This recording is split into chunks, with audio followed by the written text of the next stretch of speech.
আসসালামু আলাইকুম। Welcome to my channel yummy food creation.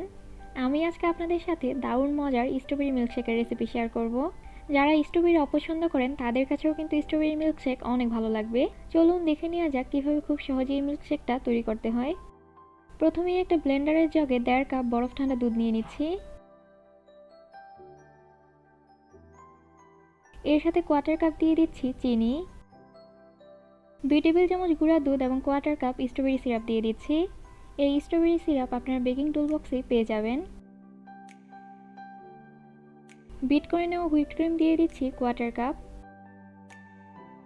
এখন এই সব কিছু খুব ভালোভাবে ব্লেন্ড করে নিচ্ছি যতক্ষণ না পর্যন্ত চিনিটা ভালোভাবে গলে যায়।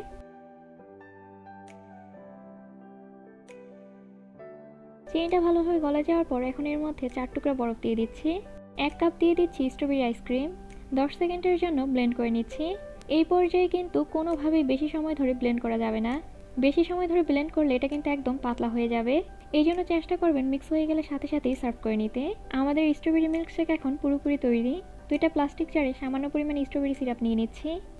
এখন এর মধ্যে আমাদের তৈরি করে নেওয়া মিল্কশেক দিয়ে দিচ্ছি। আমি আজকে যে পরিমাণে মিল্কশেক তৈরি করেছি তা দিয়ে এরকম জারের 2 জার সার্ভ করা যাবে।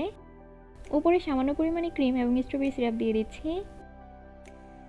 ঢাকনা দিয়ে ঢেকে এখন এর মধ্যে একটা স্ট্র দিয়ে দিচ্ছি। এই স্ট্রবেরি মিল্কশেক তৈরি করা যেমন সহজ, খেতেও কিন্তু আলহামদুলিল্লাহ অনেক মজা।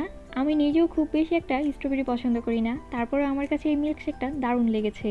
আমার আজকের এই ভিডিওটা আপনাদের কাছে কেমন লেগেছে অবশ্যই আমাকে কমেন্ট করে জানাবেন। আর ভালো লেগে থাকলে প্লিজ আমার চ্যানেলটা সাবস্ক্রাইব করবেন। আর যারা সাবস্ক্রাইব করেছেন তাদেরকে অসংখ্য ধন্যবাদ। সবাই অনেক বেশি ভালো থাকবেন, সবাই সবার জন্য দোয়া করবেন। আল্লাহ হাফিজ।